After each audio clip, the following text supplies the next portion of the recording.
Good evening or morning po. I was thrilled to write my personal love story dahil sa kada 10 p.m. na lang ako nagre-relapse. Pasensya na if my story wasn't narrated clearly, pero I try my best naman to tell every detail on how I met Clementine, my greatest love, and also my greatest pain. Way back in my high school days, when I haven't met Clementine pa, I was that jolly and cheerful girl. At natuturing talaga ako na friend to all. I have a lot of friends and I was easy to get along. Siguro likas na talagang friendly ako. Pero despite of being like that, di rin maiiwasang may ayaw sa akin. Anyways, ito na. Nasa pila ako noon for flag raising ceremony. Nang yakapin ako sa likod ng friend kong si Mara at binulong na may bagong transfer. Second quarter na noon, nung may nag-transfer nga sa school namin. Siyempre transfer, kaya na-curious ako kung sino. So I asked her if babae ba o lalaki. She replied, babae raw. Same grade lang namin. Sana classmate natin. She said. Siguro na-manifest ni Mara na magiging classmate namin yung bagong transfer dahil yes, nasa harapan namin ngayon ang isang matangkad, maputi, at matangos ang ilong. At masasabi kong may lahi siya. Short hair siya noon na hanggang balikat at nakatali yon ng half ponytail at mahahalata mo sa forma niya na boy siya. At aaminin ko, ang ganda at ang pogi niya at the same time. Habang inaalala ko nga ito ay di ko mapigilang umiti. Naging crush ko siya noon. Nagpakilala siyang Clementine. She smiled pa nga at ang cute ng sungki niya. Napangiti rin ako noon at ewan ko ba. Assuming siguro ako noon pero nagtama talaga ang tingin namin. Panay kalabit naman ni Mara sa akin noon at pabulong akong inaasar na nagbablush na raw ako. Inirapan ko lang ito at nilingon si Clementine sa second row na nakaupo. This time, nagtama talaga ang tingin namin dahil tinignan ako nito. Ginitian ko siya at ganon din siya sa akin. Saka ako tumingin sa harap at pasimpleng nilabas ang kilig ko. Out po ako sa parents ko at sa friends ko na bisexual ako. Despite of being like that, they still stayed and accepted me. Days have passed and I try my best to be friends with Clementine. Ang ilap niya talaga pero di ako sumuko na makipag-close sa kanya. Minsan inaalo ko siya ng food ko. Bibigyan ng papel pero lahat yun wala. She didn't accept any help from me. Super talino ni Clementine na mas lalo pang nagpatindi ng paghanga ko sa kanya. Minsan nasabi ko na lang na happy crush ko na lang siya since walang chance. One afternoon, nagpa-reporting yung teacher namin sa science at ini-group niya kami. Natuwa ako nung naging kagrupo ko siya. By 3 pairs kasi. Nakalimutan ko na yung nabigay na topic sa amin pero nang dahil doon, nakuha ko ang Facebook niya. Nag-chat kami patungkol sa report namin. Inisto ko yung account niya. Walang post. Malinis ito. Pagkatapos ng reporting namin sa science, mas naging madalas ang pag-chat namin ni Clementine. At first, puro tungkol lang sa school. Assignments, exams, projects. Pero habang tumatagal, unti-unti na rin nagiging casual ang usapan namin. Minsan nagkakamustahan kami tungkol sa araw namin, kung anong paboritong pagkain, at kahit tungkol sa mga simpleng bagay tulad ng kung bakit wala siyang kahit anong post sa Facebook. Ayoko lang ng ingay sa social media. Sagot niya minsan, sabay lagay ng laughing emoji. Nakasanayan ko na mag-message sa kanya gabi-gabi. At kahit hindi siya laging mabilis mag-reply, alam kong binabasa niya ito. Hindi ko rin alam kung kailan nagsimula. Pero napansin kong inaabangan ko na ang bawat reply niya. Isang beses habang lunch break, nakita ko mag-isa nakaupo si Clementine sa pinakadulong bahagi ng kantin. Naglakas loob akong lumapit at tinanong siya kung pwede ba akong sumabay. Akala ko tatanggihan niya. Pero laking gulat ko nang tiningnan lang niya ako saglit bago tumango. Aba, may progress. Sabi ko sa isip ko. Tahimik lang kaming kumain nung una. Pero hindi ko matiis ang awkward silence kaya ako na ang nagbukas ng usapan. Bakit parang mailap ka sa lahat? Tanong ko bigla. Tumingin siya sa akin saglit bago nagbuntong hininga. Di ko naman sinasadya. Sanay lang ako mag-isa. Ngayon, ngumiti siya ng bahagya. Hindi na masyado. Hindi ko alam kung paano pero parang may kung anong tumibok sa puso ko. Mula noon, hindi na ako nahihiyang lapitan siya. Minsan, sinasabayan ko siya maglakad pa uwi. Minsan naman, sinasamahan niya ako sa library. Slowly, napansin kong nagiging mas comfortable na siya sa akin. Hanggang isang gabi, habang nagchat-chat kami, bigla akong nagtanong. Kung may gusto kang sabihin sa akin pero di mo masabi ng harapan, ano yun? Matagal bago siya nag-reply. Akala ko nga hindi na siya sasagot. Pero ilang minutong lumipas, nag-pop up ang isang message mula sa kanya.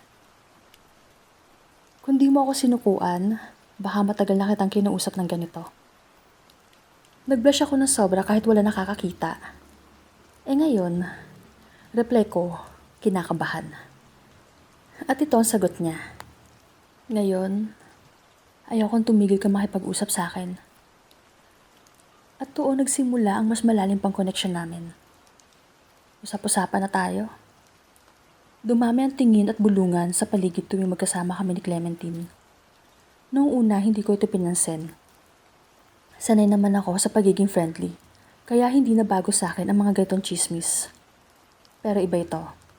Parang mas matindi ang pag-uusisa ng mga tao ngayon. May something daw sila. Lagi sila magkasama, ano na? Si Fiona, kay Clementine, hala. Yan ang mga sinasabi ng mga tao. Hindi ko alam kung matatawa o maiinis ako. Minsan, tinutukso pa kami ng mga kaklase namin. Si Mara, na siyang pinaka-excited sa lahat, panay ang asar. Uy Fiona, di ka na makalapit sa iba ah. Baka magtampo si Clementine.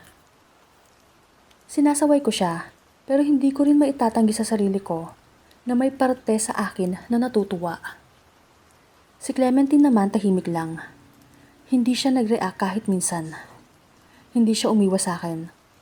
Hindi rin siya nagpakita ng kahit anong discomfort.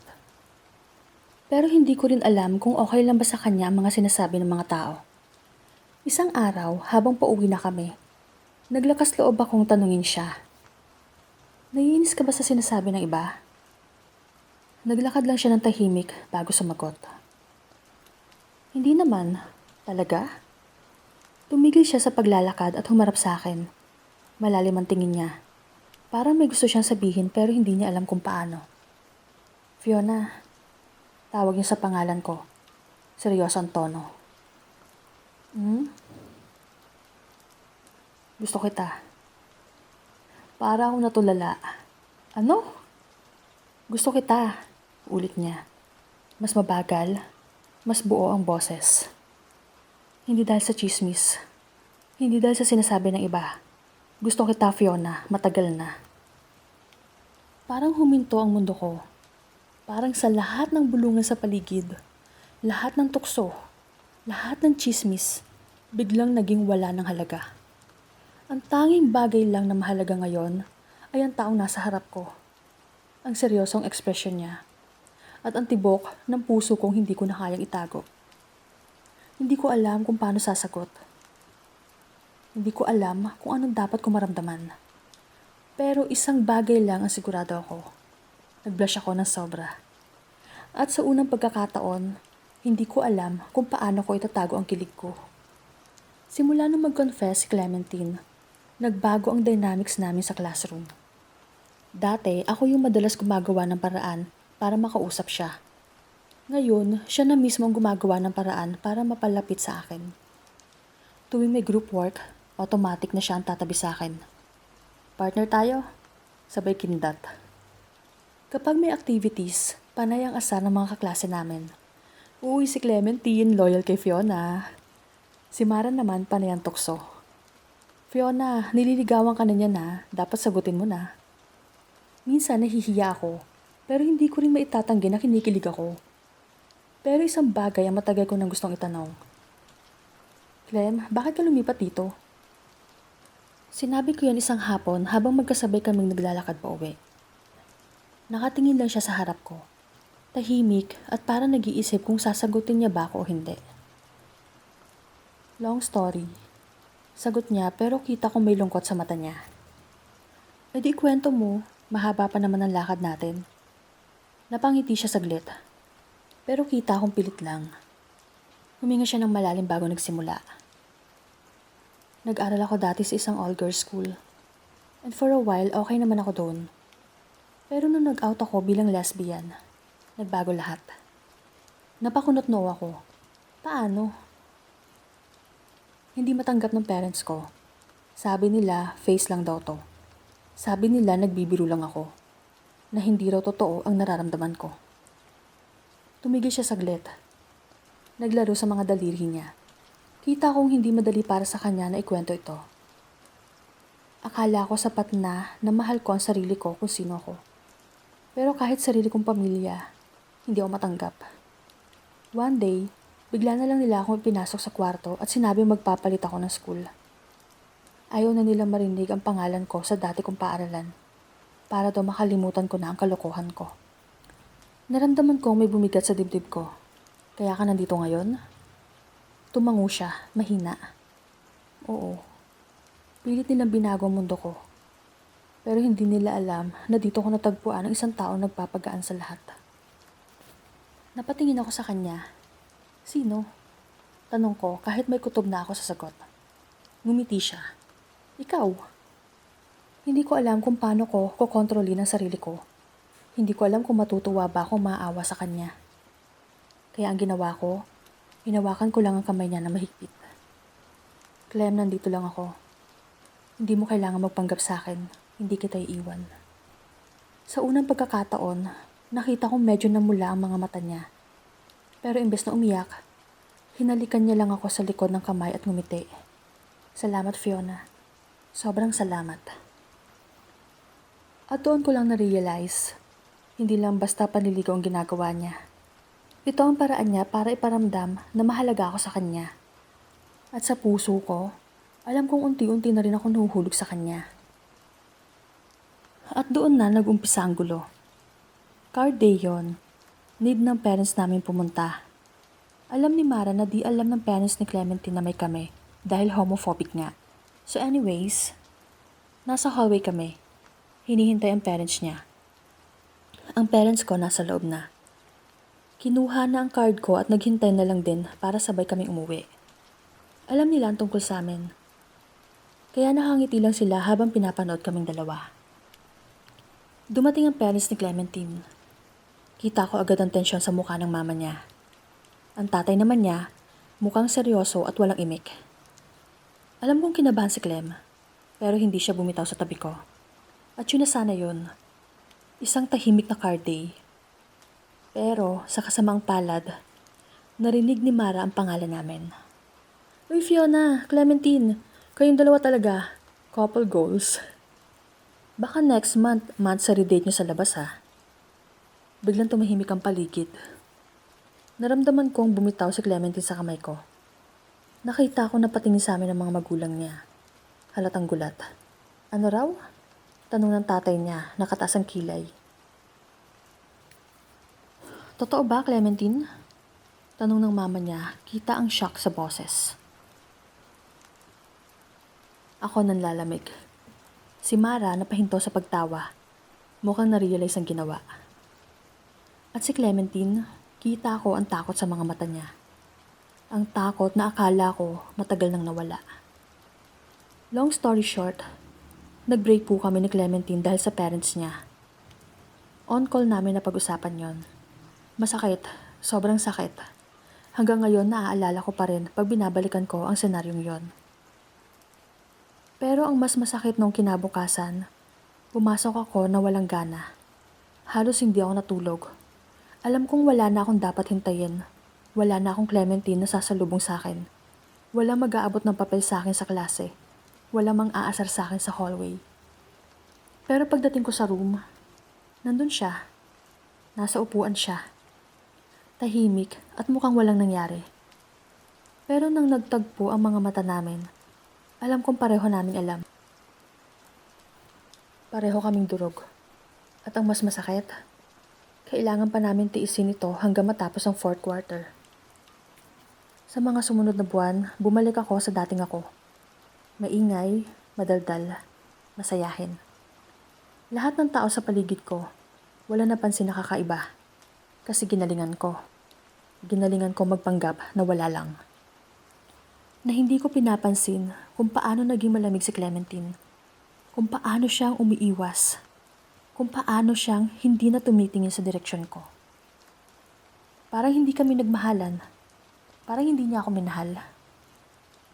Kung minsan may mga pagkakataong nagtatama ang tingin namin. Pero agad siyang lumilingon palayo.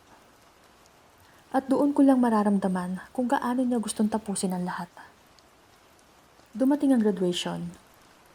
Sabay kaming tinawag sa stage para kunin ang diploma namin. Nasa likuran ko siya. Ramdam kong nandyan siya. Pero kahit isang beses, hindi siya nagsalita. Nung natapos ang ceremony, dumagsa ang mga kaibigan ko. Picture dito, yakap doon, tawanan, iyakan. Pero sa kabila ng lahat, hinahanap siya ng mata ko. Si Clementine.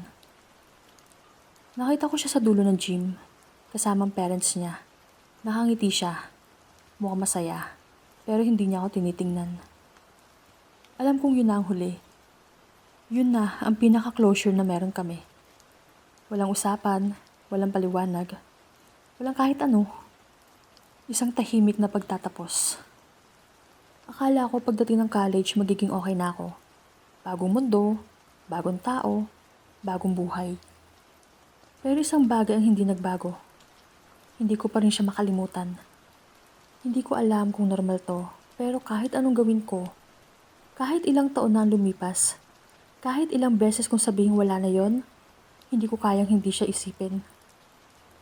Minsan habang nag-aaral ako sa library, bigla ko siya maaalala. Ganito din kami dati ni Clem. Nagre-review ng magkasama. Pero mas madalas kami magharutan kaysa mag-aral. Minsan habang naglalakad ako sa hallway, may nakikita akong pamilyar na porma. May kliyang buhok, matangkad, formal manamit. At saglit ako mapapahinto, aakalain kong siya. Pero hindi. Kahit kailan hindi na siya magiging siya para sa akin. At ang pinakamasakit, kahit anong gawin ko, hindi ko mapigilan ang sarili kong istokin siya. Tuwing madaling araw kapag wala akong ginagawa, hahanapin ko ang pangalan niya sa Facebook. Clementine. Naka-public pa rin ang profile niya, pero iba na siya ngayon. Mas mature na ang itsura niya, mas confident na ang aura niya. At syempre, andoon ang boyfriend niya. Sobrang sakit makita yung mga picture nila. Yung mga candid shots na parang siya yung pinakamasayang tao sa mundo. Yung mga caption na, "I'm so lucky to have you. Thank you for being my home. My love, always." Mga salitang sana sa akin niya nasabi dati. Pero hindi. Dati akong tahanan niya. Ngayon, may iba nang kumakapit sa kamay niya. At ako, naiwang nakatingin lang sa screen ng phone ko. Durog pa rin, kahit 2025 na. Hey! Namiss niyo ba ako? Nandito pa tayo, buhay na buhay pa guys. Unang-una sa lahat, gusto ko na sabihin na maraming salamat sa inyo kasi kahit 3 months ako nawala, patuloy pa din yung pag-support nyo sa page na to. Nadadagdagan pa din yung subscribers natin. Thank you guys. Thank you po sa inyong lahat sa walang sawang pagsuporta sa akin at sa page na ito. Sa mga nagme-message po, pasensya na po kasi hindi ako masyadong makapag-reply sa ngayon kasi nga, ewan ko ba, bakit sobrang busy ang lola nyo? Yun lang po. Pero yun nga, thank you and God bless po sa inyong lahat. Sisikapin ko po na sumulpot kahit papano sa page na to. Basta, makikita nyo na lang ako bigla-bigla. Yun lang. Yun na nga, ulitin ko, thank you po sa inyong lahat. At sa lahat ng suporta na binibigay niyo sa akin. God bless po, mag-iingat kayo palagi. Thank you po.